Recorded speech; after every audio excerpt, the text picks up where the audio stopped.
Welcome to this shir as a hachana to Yud Aleph Nisan, Haba Leinu L'Teiva. Thank you to Chabad.org for hosting the shir and for Vad Eir Chaim Miskashos for facilitating and organizing this shir.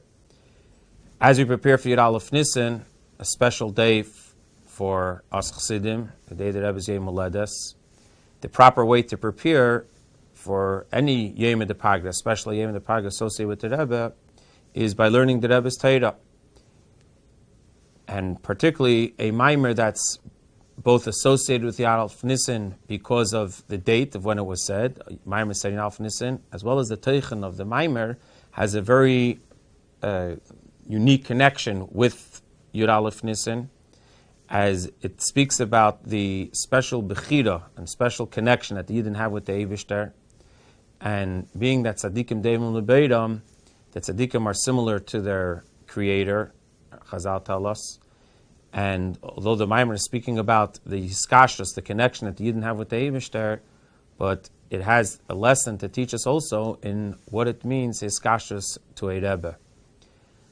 The Maimer that we're going to learn is B'yoyim Ashta Yasser Yein, that the Rebbe said on Yud Aleph Nisan Tafshin Lamed Aleph. The book that we're going to be using, the sefer that we're going to be using, is the Sefer HaMemorim Melukat Chelik Shlishi, the new edition, the one that's in the order of the months. And the Maimer is on page Kuf Chav Zayin in this edition. Of course, if you're following along inside, the actual texts are the same, but for the page numbers, that's the edition that we're using.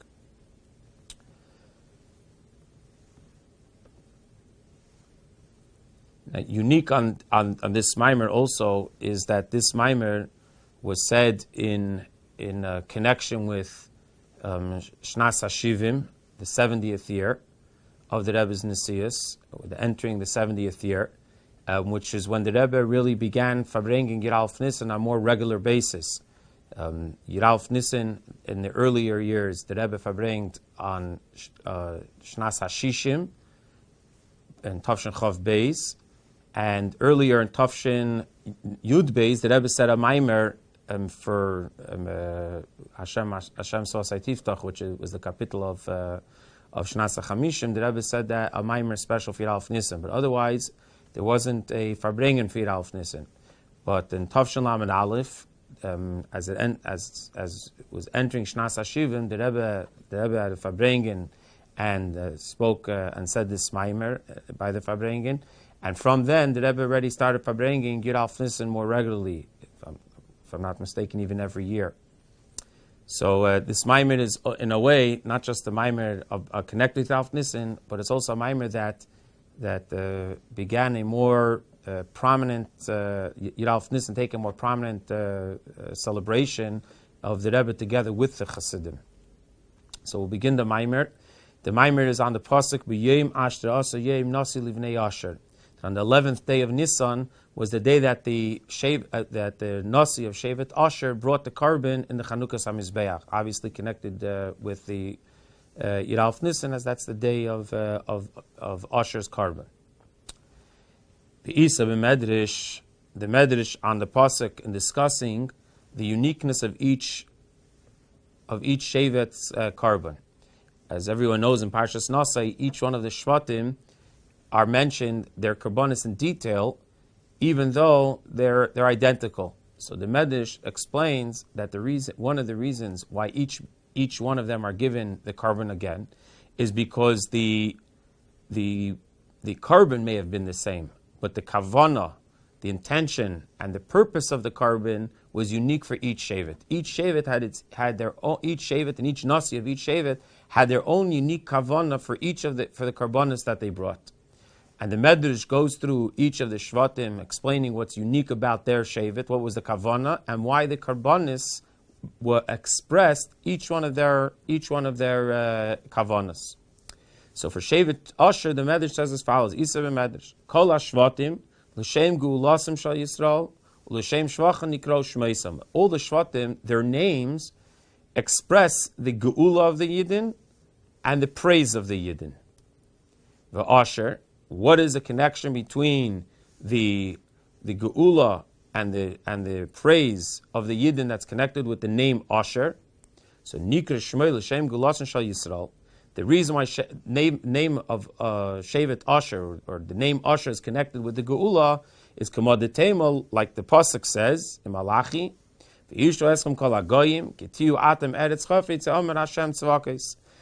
all the goyim, the ishru, like the word Asher, will praise you, because you will be the eretz chayfetz, you'll be chafetz, the chayfetz, the land of desire of Hashem, which will be when Mashiach comes, when the Geula will be revealed, how the Yidden are the chayfetz of Hashem, the desire of Hashem.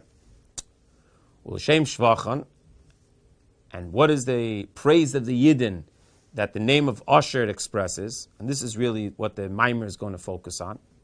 Kamad Temel, like the pasuk says in Tehillim, we say in davening multiple times, Ashrei Yom Shekachalei, Ashrei Yom Shavayalei Kav. Praise is the nation that so is to them. Praise is the nation that the Eibishter is their God. Ein Yishudon Shal Yisrael. The Medrash continues, what is Yishudon Shal Yisrael? What is the praise of the Yidden? The fact that the Yidden chose Hashem, or choose Hashem, to be their Eibishter, their God, this is the greatest praise that we can give to the Yidden. And that's Asher, Ashrei Am, that's the praise that we give to the Yidden for choosing Hashem. And the Medrash concludes that there's also a second praise, that in addition to the fact that the Yidden chose the Eibishter, there's also a Maila, also a praise that Hashem chose the Yidden for being His nation, His special nation. Because the name of Asher is connected with this shvach, with this praise, the praise that the Yidden chose Hashem, and that the Eibishter chose the Yidden. So Kishaba Nasi Asher La'akriv, when the Nasi of Shevet Asher came to bring his time to bring his carbon on Yud Aleph Nisan, he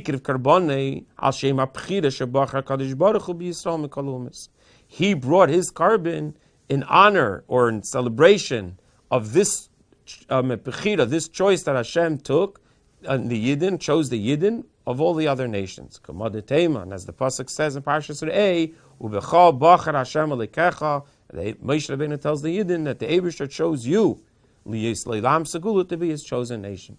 So in short, the Medrash is telling us that Shevet Asher's carbon was given especially to celebrate the Bechira that the Yidden have in the Eibishter and that the Eibishter has in the Yidden. And if you look in the Medrash, you'll actually see that the Medrash then goes on to explain how the Karbonis represent the various the Goyim, and how the Yidden are chosen from the Goyim, and so on. But we have to understand the B'tchilas in Yinaymer. First, the Medrash says the Yishudon Shal Yisrael Ushabacha B'Kadosh Baruch Hu, that the greatness and the praise of the Yidden is the fact that they chose Hashem.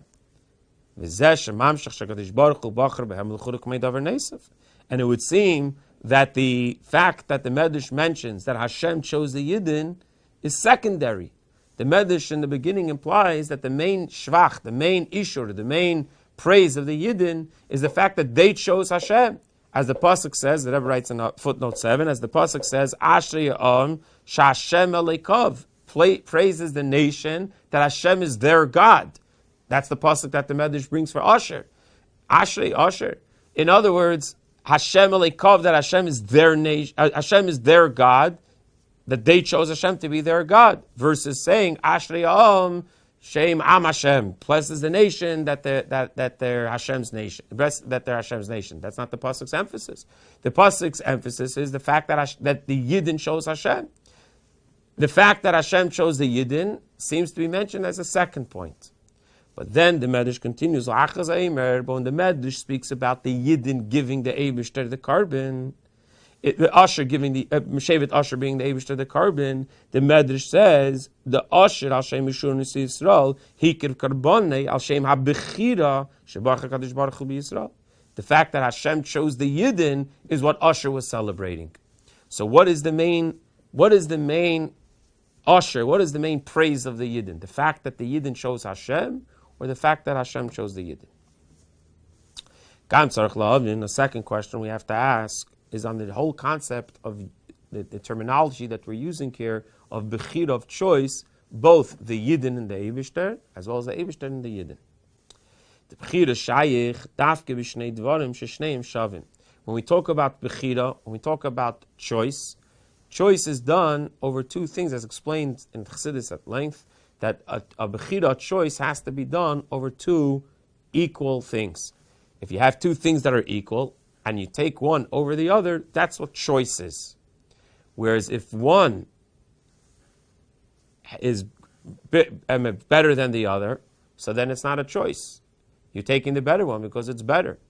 Or if you need one of them because they can serve you better, so then you're not choosing that one. You're taking the one that you need. In other words, choice isn't something that you're taking because you need it. Choice you're taking because free choice means that it's you who decided which one to take, not your needs, but your desire. This is the one I want. So if a person needs a drink, and there's a bowl and a cup in front of them, he doesn't choose the cup. He needs the cup. If he needs a drink and he's going to drink from something, then it's going to be the cup that he's going to take. But if he has two identical cups in front of him and he chooses one over the other, then that's called choice. For whatever reason, he decided he's taking the cup on the right. So when we talk about Hashem choosing the Yidden, or the Yidden choosing Hashem, the Yidden choosing Hashem over other gods, lahavdil, the Eibishter choosing the Yidden over other nations, lahavdil, then that would imply that the Yidden are equal to the Eibishter, to the other nations. The Eibishter is Hashem equal to the other gods, and yet we choose Hashem, and Hashem chooses us. But that's not what choice is. Another option of choice is when each of the two have an advantage that the other doesn't have, and seemingly equal advantage over each other, which means that by taking one, you're missing what the other choice has, but an equal footing, even though they're not identical, but the advantage of each one is equal. So then it makes sense. You can say, I chose one, I didn't choose the other. But the choice has to be between two things that are equal in some way. But when it talks about between the Eibishter and other foreign gods, how can we say that the Eibishter that we chose Hashem? It was a choice. We're going to take the Eibishter over a Getchka. Why is it considered a choice? It's obvious that we're going to take Hashem over the other nations. And it's not a question of choice. We take the real thing. So why is it considered something that is a choice that we have to take? The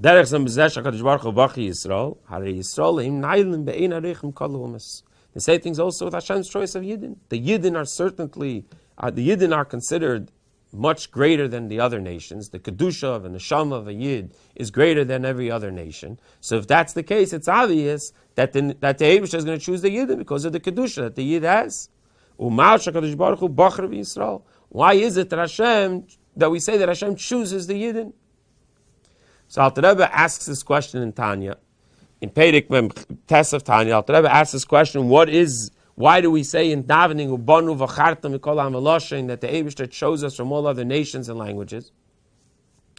And Alter Rebbe answers that the meaning that Hashem chose the Yidden is not about Hashem, about our neshama, because like we said here, in the neshama there's no difference between, and by the neshama there's certainly a difference between a Yid and a goy la'avdil, and therefore it's obvious that Hashem chooses the Yid.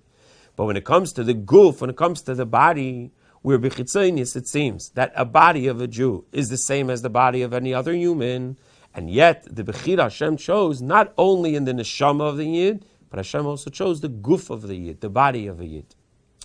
So maybe that's the answer that we can say here, that when we say that the Eibishter chose the Yidden, it's talking about the guf, about the body of the Yidden, which there it is shaykh to say that there's a bechira, that there's a choice that Hashem makes over the other nations. And even this, that Alter Rebbe answers this question in Tanya by saying, that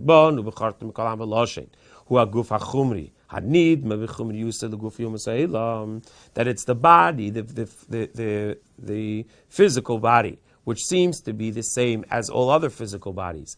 that therefore that's what we could say we can use the term choice. But if we look carefully, the Alter Rebbe says, hanidma. Nidma means that it appears to be the same. Which means that when we look at a Yid's body and Lahavdil Goy's body, to us they appear to be the same. So if we had to make a choice between a Jewish body and a non-Jewish body, then to us that would be Bechira. We choose if we choose the Jew's body, it's because of Bechira. We choose him. However, the Eibishter is not Nidma. By the Eibishter is nothing that appears. The Eibishter sees the true Kedusha that exists in the Guf of a Yid, seemingly even before there's Bechira of the Eibishter in the Guf of a Yid. And if that's the case, then the Eibishter doesn't have a choice, so to speak, between the Guf of a Yid and the Guf of a non-Yid. Because the Eibishter already sees the Maila of the Guf of a Yid, and therefore it's obvious that Hashem will choose the Guf of a Yid or take the Guf of the Yid over the non-Yid. It's not a choice, it's not a Bechira. Tzarech biur, we need to understand what Alter Rebbe means. This that the guf of a Yid, the body of a Yid, seems to be externally equal to the body of a Goy. Doesn't seem to be an explanation why Bechira would still apply to Hashem, who sees straight through the Nidma b'chitzayni, you say what appears to be on the outside. So to summarize, the Rebbe asks here two main questions. One question is what is the greatness of praise of Asher, that Shevet Asher is here celebrating? The fact that the Eibishter chose the Yidden, or that the Yidden chose the Eibishter? And secondly, the whole concept of choosing doesn't seem to be the right term that we use, not for Hashem choosing the Yidden, and not for the Eibishter choosing, and not for the Yidden choosing Hashem, and not for Hashem choosing the Yidden. The word Bechira, which is a free choice between two equals, doesn't seem to be the right terminology for this. The answer to these questions come much later in the Maimer. At this point, the Rebbe will introduce the concept of what does it mean that a Yid chooses Hashem. Yuvan Zebehektim will understand this by first introducing a concept of that the Medrash says on the pasuk Mashakosov, Chelki Avaya Amra Nafshi. The pasuk says in Eicha that the neshama says that the Eibishter is my portion. Chelki Avaya, like we say, Ashreinu Mateiv Chelkeinu. Chelki Avaya, that my portion. The neshama says Amra Nafshi. My nefesh says that Hashem is my portion. Isa b'medrash, so the medrash and the Eicha explains that what is the neshama saying here, brings a mashal. L'melech shenichnas l'medina, v'hayu imay duchsim yifrichim v'istar telutin. A king who entered a city or a country together with his ministers. I'm not exactly sure what each of these are, but I think duchsin is a finance minister. Ifrichin is a governor. In any case, a king with his ministers enter a city. The people are there to greet the king and his entourage. So Chad Amar, one of the people in the crowd says, Anon nasiv duchsin legabi. I am going to take the minister, the duchsin, that's called duchsin, he's going to be the minister that I'm going to connect with. Chad Amar, another person in the crowd says, Anon nasiv ifrichin legabi. I'm going to take the minister that's the Ivrichin for me. I want him to be the one that I connect with. I'm going to take the third minister as my connection. There was one smart fellow, one clever person, the Sham that was there, and Omar, and he said, Anon nasiv malka. I am going to take the king for me. I'm going to connect with the king. Why? And he explained, because all of those ministers can be exchanged. They don't have a lifetime appointment to their job, or not necessarily. They certainly don't necessarily have a lifetime appointment to their job. Whereas the king, the king doesn't exchange. The king is a king for his entire life. That's the mashal. So the Medrash says, Kach. The same thing's also when it comes to the nations of the world. There are nations of the world that serve the sun, which is one of the Hashem's ministers. There's those that serve the moon, another one of Hashem's ministers, Chulu, etc. Aval Yisrael einon eidim el HaKadosh Baruch Hu. About the Yidden, they only serve Hashem. We're now on the top of page Kuf Chav Ches in this edition of the Maimer. Hado diksiv, and this is what the pasuk means. Chelki avaya amra nafshi. That my nefesh says that I want a chelik Hashem. I want to have a portion. My portion should be, my lot should be with the Eibishter. I'm not looking to connect Chas Shalom with anything else other than with the Eibishter himself. It's known what the Rabbeim ask in the Maimorim on this Medrash. L'chura, haregam ish eine pikeach, bafilu tinikotin, yidei Hashem melech u'gadol yesma duchsim v'chulu. The Medrash says that there was one clever person who figured out, Anon Nasiv Malka, he has to connect with the king, and not to be sidetracked by the other ministers. You need a smart person. You need a pikeach. You need a clever person to recognize that the king is the better choice. Even a young child knows that the king is greater than the ministers. Why do we need cleverness in order to be able to know to make the right choice with the king? That's one question. And second, the Medrash gives a reason. This brilliant guy figured out why he's going to choose the king. Why? Because everyone else can lose their post, but the king is always going to be in their post. That's the best reason he can find. Even assume that a duchsin has a lifetime appointment. It's still understood that the king is greater than them. We'll skip the brackets a moment to go back. So what do we need the reason? Because everyone loses their post, except for it's everyone does or possible to lose their post. They exchange, they lose their post, but the king doesn't lose their post. That's the greatest reason that we have. The king is greater, despite or irrelevant to how long the post is. This idea that the king is greater than all the other ministers is also explained in Chassidus on the pasuk about Shaul HaMelech. Frat, back to the brackets, 4 lines up from the end of Sif base. Befrat l'fiyah yedua, particularly based on what it's explained in Chassidus. Bepirush hakasav meshichva ma'alag vayim kol, in explaining the pasuk that stated about Shaul HaMelech, that he was head and shoulder above all people. Shegam shich mishal HaMelech, even the shoulders of the king, which we don't just mean, it's not just the pasuk that describes the physical body of Shaul HaMelech and how he was tall and that his shoulder was head and shoulder above everyone else, but rather the pasuk Chassidus says the pasuk is teaching us about Shaul HaMelech's characteristics. The roish, his head, obviously refers to his seichel. Shichmei, his shoulders, says the Chassidus, Hainu hamidos shenimshachim ha'seichel shebereish l'mata mimenu. The shoulders represent the midas, where the midas begin, that they stem from the brain, from the mind. And Shaul HaMelech, not only was his seichel above everyone else's seichel, but his midas was gevaya yesim ha'reish seichel shekalam. His shoulders were above everyone else's head, which tells us that not only he was head above everyone else's head, his mind was greater than everyone else's mind. His midas were greater than everyone else's mind. That's what head and shoulder above, a king's head and shoulder above everyone else means. That the king is greater than everyone else, not only in his seichel, and not only in his midas, but that his midas are even not only greater than others' midas, but his midas are even greater than other people's seichel, other people's reish. When we say Mashiach Gvoya, Mashiach Umayla Gvoya Mikala, that is head and shoulder above everyone else, that refers also to the ministers.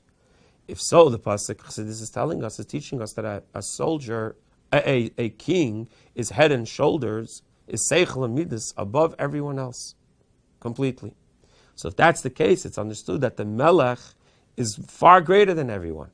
If that's the case, why do we have this reason that melech mischalif and mekula mischalfim, the melech einu mischalif?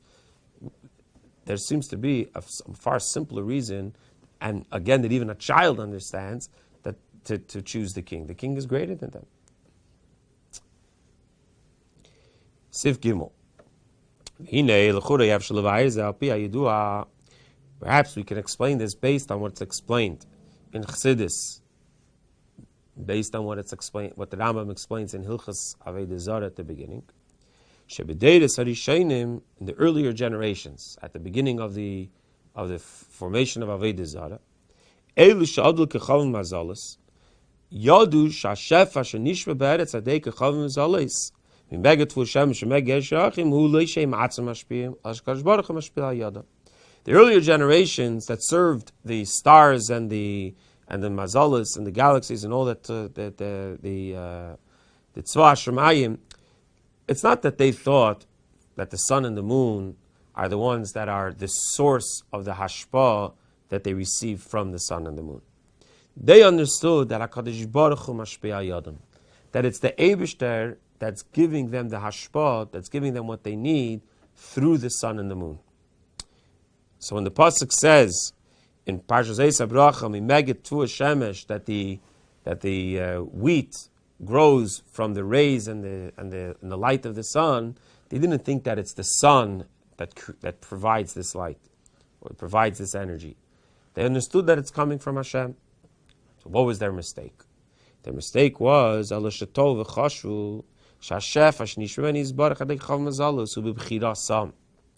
the Eibishter gave the sun and the moon and all the other stars koyach, hashpa, and Hashem told them, okay, do as you wish, do as you desire.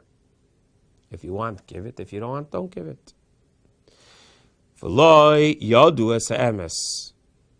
But they didn't know the truth. She'ein lem chira klal, that the sun and the moon had no choice whatsoever in doing their job. In Chassidus, the mashal for these two ways of viewing the hashpah that comes from the kechav mazalos, the hashpah that comes from the sun and the moon, there's two simple examples that are given to help us understand it. It's from Chassidus. I believe that Rambam brings them as well. There's the way a hammer is used in a construction job, that it's self-understood that hammers don't build walls, that a carpenter builds a wall, and the carpenter uses the hammer as he desires. And as we say, actually, even in Yom Kippur at night, one of the piyutim, that we like the hammer, that everything is the Eibishter is the one that controls everything, like a carpenter controls the hammer. However, there's another mashal of like a butler that serves the wine, where the Gemara says that a butler that although the wine belongs to the master, however, the gratitude goes to the butler, because he's the one who provided, he's the one who gave it, which implies that because the butler, if he wanted, can choose to pour for you, not pour for you. We all have that experience where the waiter doesn't skips you over at the table. He has the choice to give or not to give. So when the waiter decides to give you, the butler decides to give for you, so then you have to give. It's fitting for it to acknowledge and to thank it. But to thank a hammer, it's not only pshat that because a hammer is not a human being, so therefore there's no point to thanking a hammer. It's because the hammer has no choice. The hammer has no part in what's being done. And so therefore their mistake was that they thought the sun and the moon has a choice in giving us the hashpah. So therefore, if they decide to give us hashpah consistently, then we have to thank them. We have to give them express our gratitude to them and serve them. However, when it comes to that's obviously a mistake. That's Avodah Zarah. Why? Because the sun and the moon don't have a choice in giving it to us. Yes, they're the hammer, they're the tools with which Hashem gives us the hashpah, gives us the energy that we need on earth, the light and energy that we need on earth. But it's not their choice whatsoever to be able to either give it to us or not to give it to us. So acknowledging them is equivalent to acknowledging the hammer that put up the wall inside. They made a mistake. They didn't realize that the sun and the moon have no bechira, no choice whatsoever whether to give it to us at all. They're only like a hammer in the hand of the carpenter. That's why they bowed, and that's why they served Avodah Zarah. Because according to their mistake, the mistake at the beginning of the evolution of Avodah Zarah, they understood they thought that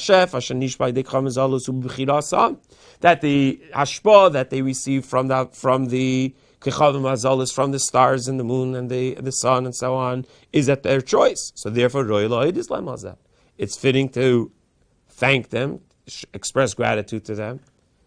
Similar to what the Gemara says, that while the wine belongs to the master, but the thanks and the gratitude goes to the butler. So that's the first mistake. The first mistake was that they served them as a sign of gratitude for them, for the sun and the moon providing their hashpah. But there was a second point also. If you believe that the sun and the moon has a choice whether to give you or not hashpah, so now when you give thanks to the sun and the moon, presumably that will also increase the amount of hashpah that you're going to get from them. And therefore they thanked the sun and the moon, not only as a sign of gratitude, Pashta Shena mentioned, but more than that, they also assumed that that's how they're going to get better hashpah, more hashpah from the sun and the moon. They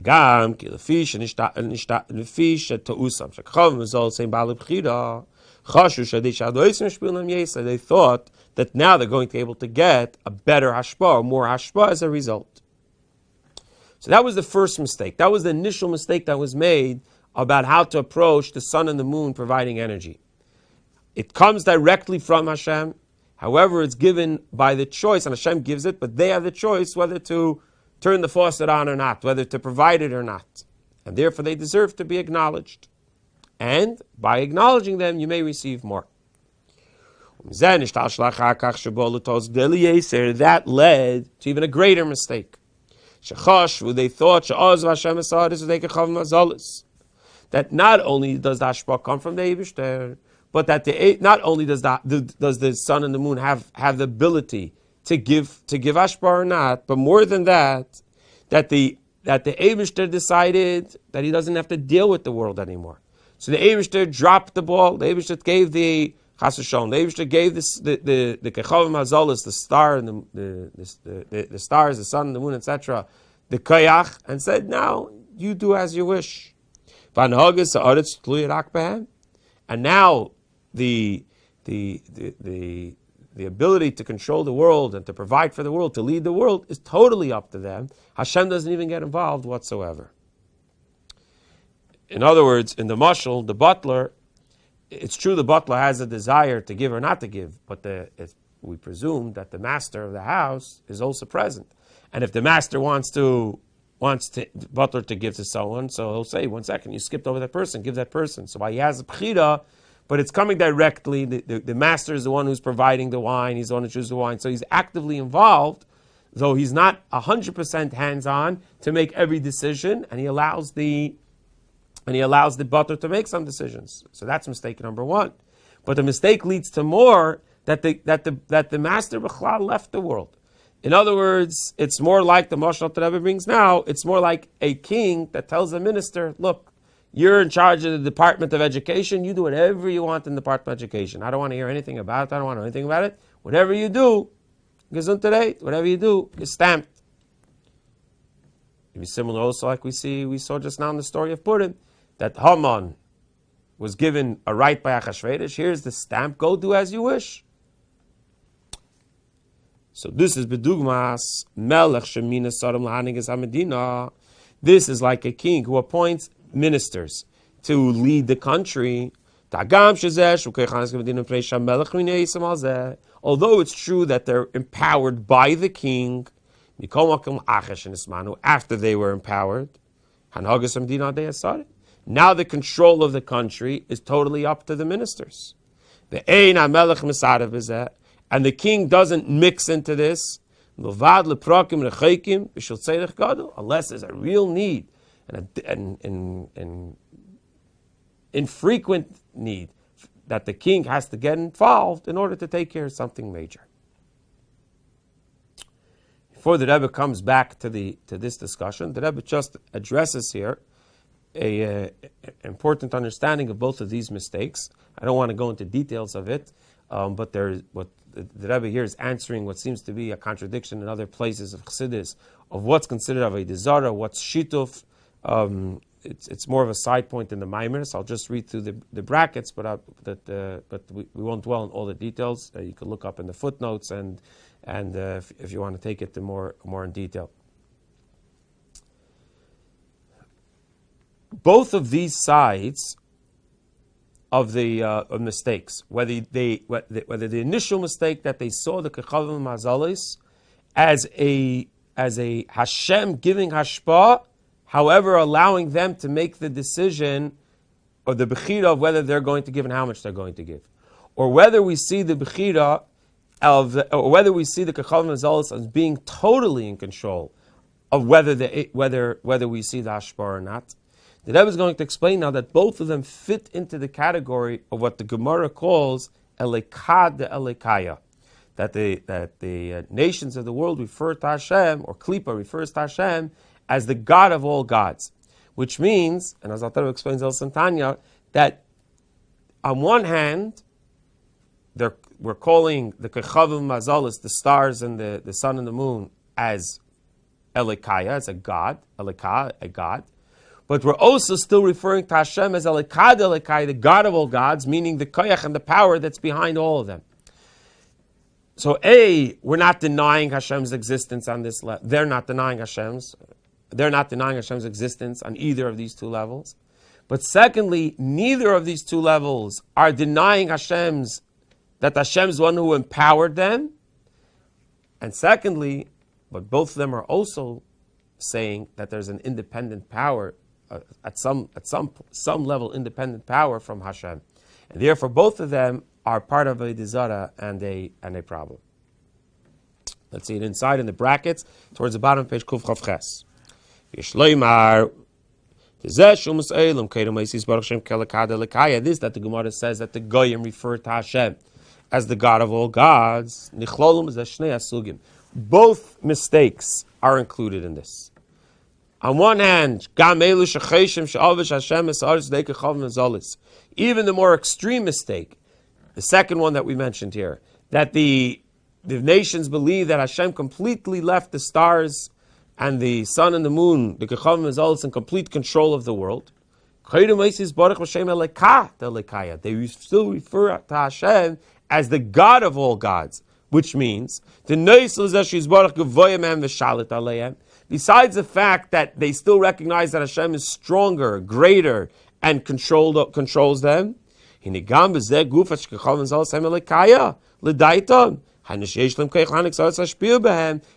this, that they are called Elekaya, according to their opinion, that the sun and the moon are referred to as gods.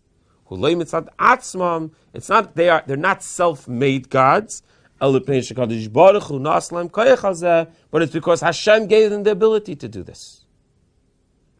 In other words, the Elekaya is also a result of Eleka in their mind.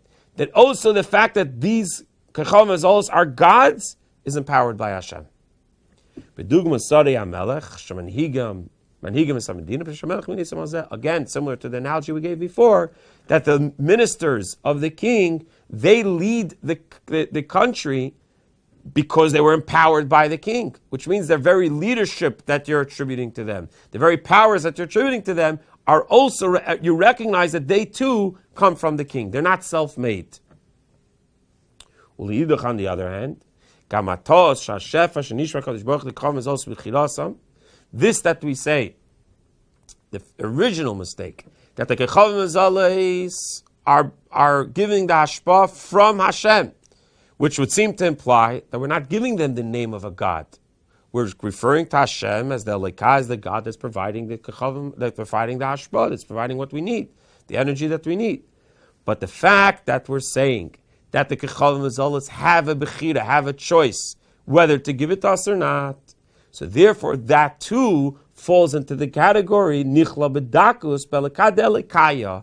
That still allows for us to say that we're still referring to the Kechavim Azalas as a God, at least bedakus, at least in an edlo way. Elikaya, a God, literally translates as power.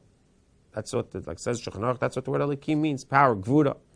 So if we refer to, if they have a choice whether to give or not, so that means they're empowered. So true, we're not giving them so much power that they're in full control, but the very fact that we say that, or they say that the Kechavim Azalas have a bechira, have a choice whether to give it or not, that's already referred to as elikaya. And therefore, if we're going to say that there's no Avodah Zarah whatsoever, or sheet of nothing, complete bittul to the Eibishter, that would require us to say that Shlilas in the Elikim Acheirim Betachlesu, the full negation of other gods, of Elikad Elkaya is Dafka the idea Shekol Amil Mutzoyim Himnakagas Mantachetzev, that all the intermediaries, all the tools that Hashem uses to give us hashpah are just that, tools and nothing else. Which as tools, the Eibishter created these tools to use these tools. They're almost an expression of, they're totally an expression of Hashem's power, with having zero power on their own and just a tool of Hashem. So now we know what Avodah Zarah is, what the mistake of Avodah Zarah is. The mistake of Avodah Zarah is giving any form of credit to anything else other than Hashem. So Valpiza, based on this, we're on page Kufchav Tes after the brackets. Valpiza, based on this, perhaps we can now explain what is the clever idea of the person who chooses the king in the Nimshal. It's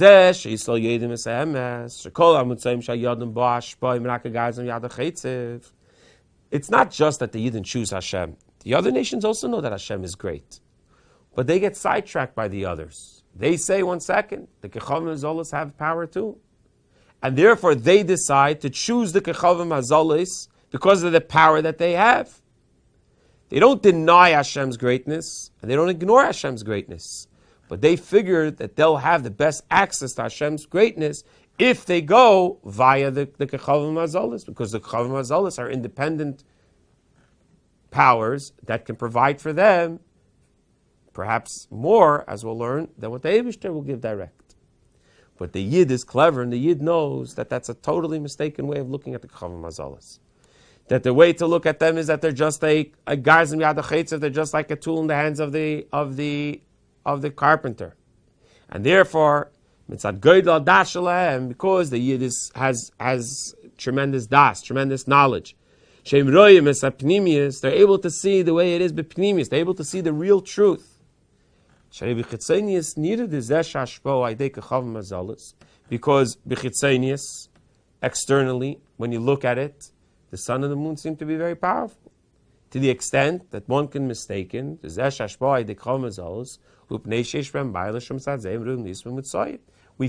can mistakenly see the sun and the moon and the other kechavim, all the sources of energy for the world, as being so powerful that Hashem empowered them to give us the koyach.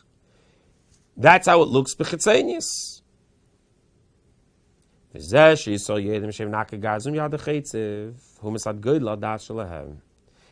that the Yid understands, that the sun and the moon have zero power of their own. They're totally just a tool in the hands of Hashem that takes tremendous das, that takes a tremendous ability to understand. And we use the word das, perhaps that it means not just to know it, to learn it, but to, like it says in Alter Rebbe explains in Tanya, that das means that you understand it into the sense that it clicks, that you get it, that you realize that that's the reality, that's the truth, and that takes a unique set of das that the Yidden have. So to summarize, in Siv Gimel, at the first stage, the Maimer develops, but at this stage of the Maimer, the Rebbe is saying that what is the greatness of the Eibishter that the Yid chooses over the Kechavim Azalas, and why do we need a clever choice for that? not because you can mistaken that the sun and the moon are the source of all the energy.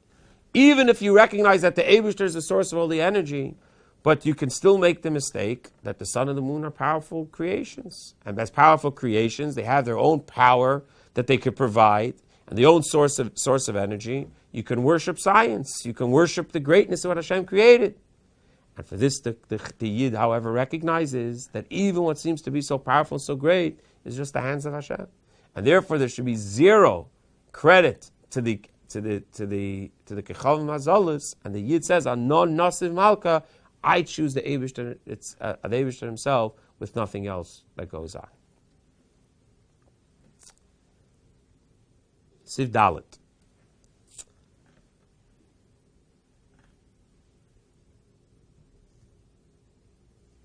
However, the fact that the Medrash brings this mashal for this idea of Anon Nasiv Malka from the king and as ministers, in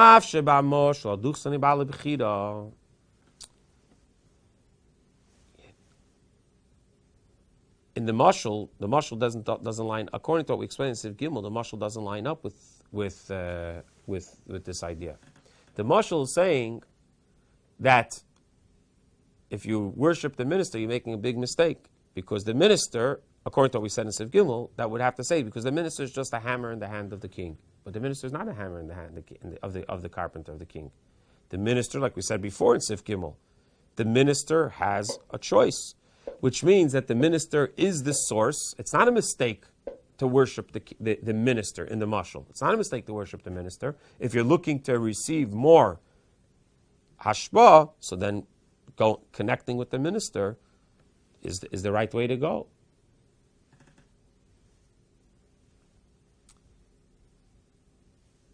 But the mashal is telling us that it was a mistake for them to go to the duchsin.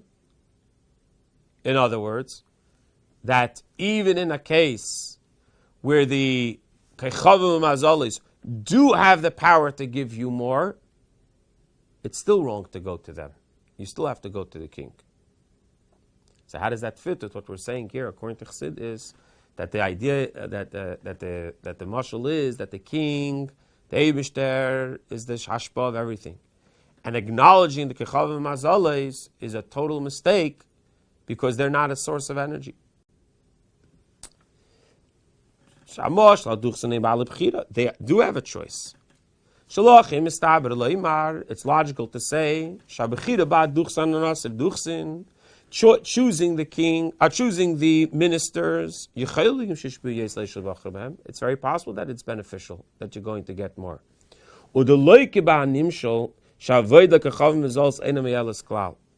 Not like in the Nimshal, as we explained in Siv Gimel, that serving the Kechavim Hazalos have no benefit whatsoever, because they have no power to give you more or less. Because they're not a choice.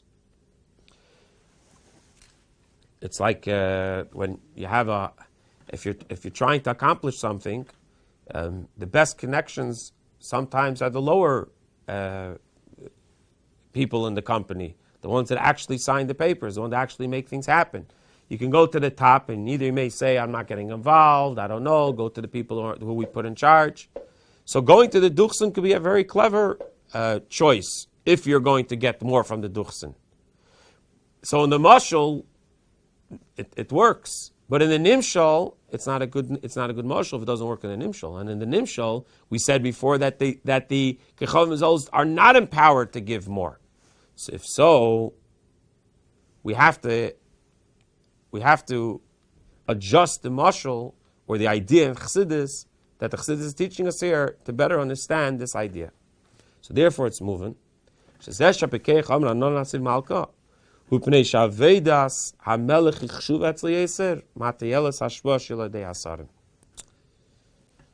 Rebbe will explain, that it could be true that when we serve Chas v'Shalom Klipa, when we serve Avodah Zarah, it's possible that you get more hashpaf. Not because Klipa is in control and can decide to give you more, but the system that the Eibishter makes is that Klipa gives you more than Kedusha. Possible that Klipa gives you more than Kedusha. And so it's the mashal and the nimshal aren't still exactly the same. The duchsin is empowered to do as he wants in the mashal. In the nimshal, klipa is not empowered to do as it wishes. It's all coming from Hashem. But the concept that by serving the duchsin, by not going to the king, by going to the minister, by going to the klipa and not to the Eibishter, you benefit and you receive more. They are aligned in that regard, and therefore the Medrash is telling us. Just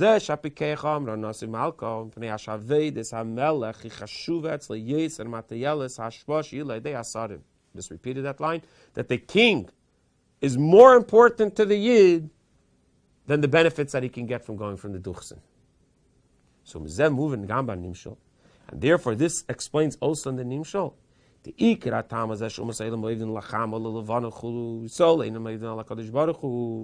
reason why the Yidden serve only Hashem, and the Goyim Lahavdil serve also the Kechavim Azalis, the sun and the moon, etc.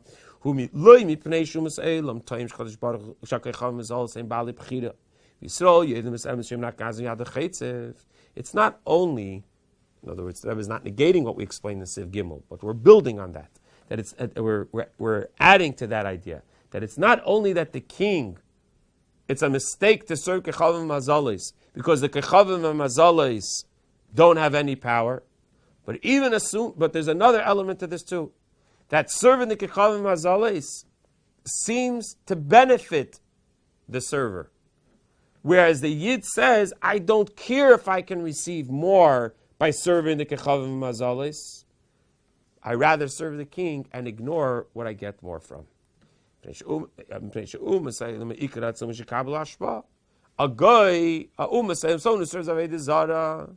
main thing for him is, I should get more hashpa. By serving Avodah Zarah, I get more hashpa. Whether he recognizes that it's coming from Hashem or whether he thinks it's coming from the Klip itself, that's a second point that we discussed earlier. But now we're going to another idea, that by serving Avodah Zarah, the Goy thinks he's getting more. Ve'etzel Yisrael, but the Yid on the other hand says, the main thing is to serve the king. That's his main thing. His objective, the objective of a Yid, and this is the Nakuda of the Maimer, that the objective of a Yid is that he has to be the Eved Melech. He wants to be the king's servant. He wants to serve the king. Benefits, not negaya, it's not important to him. What's important to him is that he could serve the king and that he serves the king. The Inyan who, to better explain this idea, as explained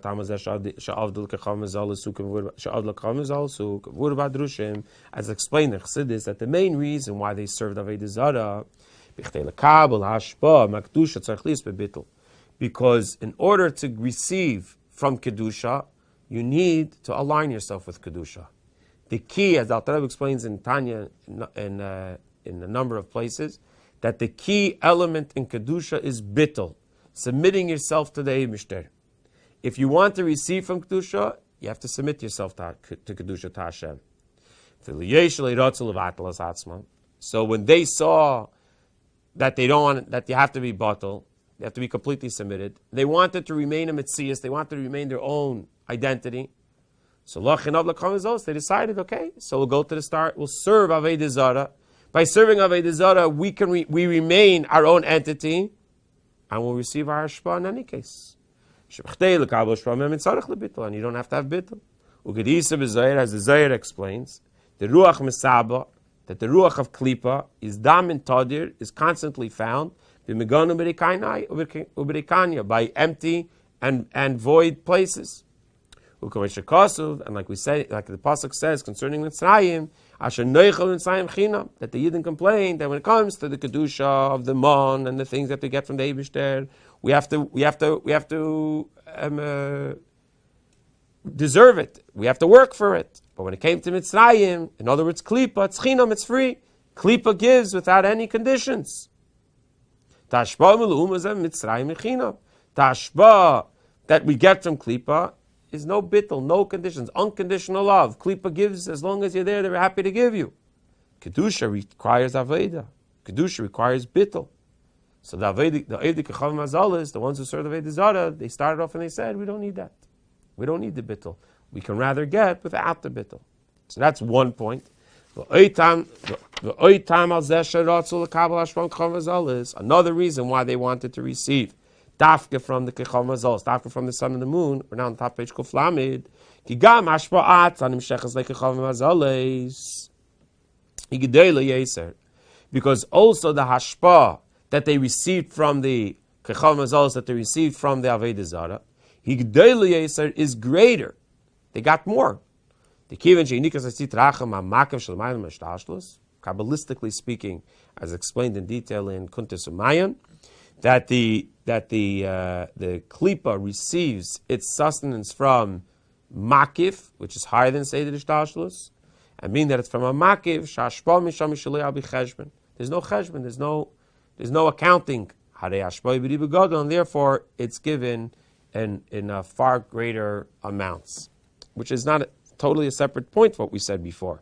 Because you could be a mitzias, because there's no cheshbon, it's chinam, it's giving. It gives without a cheshbon, it gives to all. Whereas in kedusha, it could be b'medid v'akbala, it could be very, very confined and limited what we receive as a result. So from this it's understood the greatness of now we can go back to now look at a deeper cleverness that's required to choose Hashem. In addition to what we said in Siv Gimel, that the cleverness is as a result that the Yid is able to see the truth, that everything comes from Hashem, and that the other Kechal Mazolas have no control whatsoever other than what they're giving us directly from the Eibishter. So therefore there's no point to going for them. But besides that, there's another element, that the Yid, by going to Hashem, he's expressing the fact that he's not concerned with himself. He's concerned only with the Eibishter. Whereas when you serve Kechal Mazales, is an expression that you're concerned with yourself. And for two reasons. A, the fact that you don't want to have bittul. You don't want to be mavata yourself. You don't want to have the bittul that's required to be able to receive from Kedusha. And second of all, because you're self-centered and wanting to receive more, in other words, the quantity that you're going to receive, the abundance that you're going to receive as a result of being klipa is what's important to you. Mash'enkin, the Yid makes the proper choice of saying, he comes with a clever idea of recognizing that the most important thing is to connect to the king. And connecting to the king is what's the real thing. And as a result of that, he's not interested in the fact of whether he's going to be able to get more or less. And he's certainly ready to be mevatel himself, to submit himself completely to Hashem in order to receive the hashpa. Inside, where the little number 31 is, the third line on page Kuf Lamed. Zeh moving from this understood good the greatness, the great praise and the cleverness of the Yid that serves only Hashem.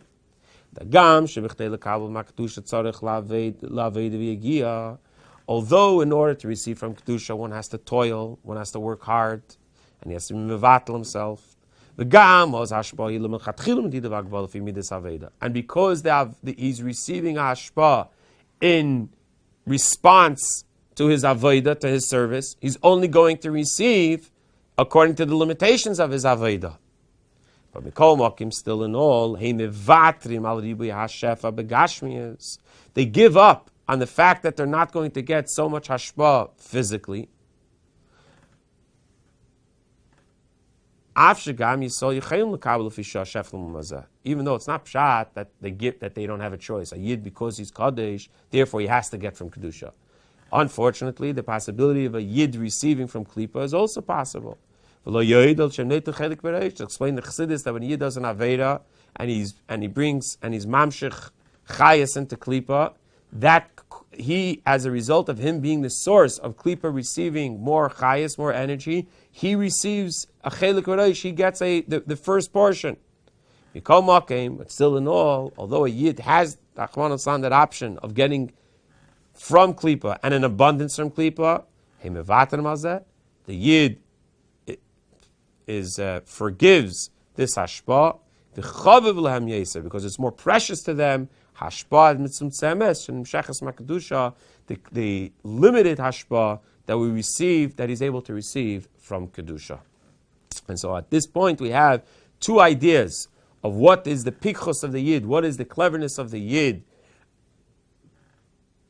of and choosing Hashem, and why it's considered a pikchus, a cleverness to be able to choose Hashem. And the reason is, number one, the fact that they're able to recognize that the Eibishter is completely the source of all energy, and Klippa has no mitzias for itself, and there's therefore no reason to acknowledge and to serve them. But moreover, the second idea, that even if there is a possibility to receiving more from Klippa, again, not that Klippa has the ability to give us more, but that the way the Eibishter set up the system is that by serving Klippa, Klippa gives us from the Eibishter. Via Klippa, we're getting more than by possibly getting more begashmias than serving, than being mevatel ourselves to the Eibishter. But the Yid recognizes that all the hashpah he can get for himself is all great and fine, but it doesn't come close, and it's nothing compared to the ability, the very fact that he could be boicher v'akadosh baruch hu, that he could choose in Hashem to be the Eved Melech, to be the Eibishter's servant, and to do the Eibishter's aveda, and then he'll get his hashpah, his chayes from kedusha, and as limited as it may be, but it's kedusha, and that is the pikchus, and that is the praise that we give the Yid, that we give for the Yid for that. So Mirz Hashem will continue the Maimer the next year, where the Rebbe will connect this back to the Medrash more in detail and take it obviously further and build on this even further in the Maimer. But just to take one Heidah from this, and what we take as we're preparing for Eid Alf Nissen, this concept that we have, that the ability that we have, that sometimes it can look bigger and greater elsewhere. But we have to remember that the tachas aveda of a Yid bichlal and of a chassid bifrat is to make the proper choice. And the choice is that we choose Kedusha. And it's not a question of what we gain, the benefit that we gain out of being of Kedusha, but the very fact that it's Kedusha, the very fact that we have that connection to the Eibishter. And as I said in the beginning of the shir, tzadikim deim lebeidam, that when we have the aveda to be connected to the Rebbe, to do the Rebbe's aveda, everyone in their way, whether it's shlichus full-time, or whether it's going on miftzayim, or learning the Rebbe's Torah, being mashpi on others, whatever the Aveda, the Rebbe's Aveda that we have, and fulfilling the Rebbe's takanas, this is the bechira that we take to connect to the source of Kedusha, regardless of the benefit that we receive, other than the greatest benefit, the fact that we're connected to Kedusha itself.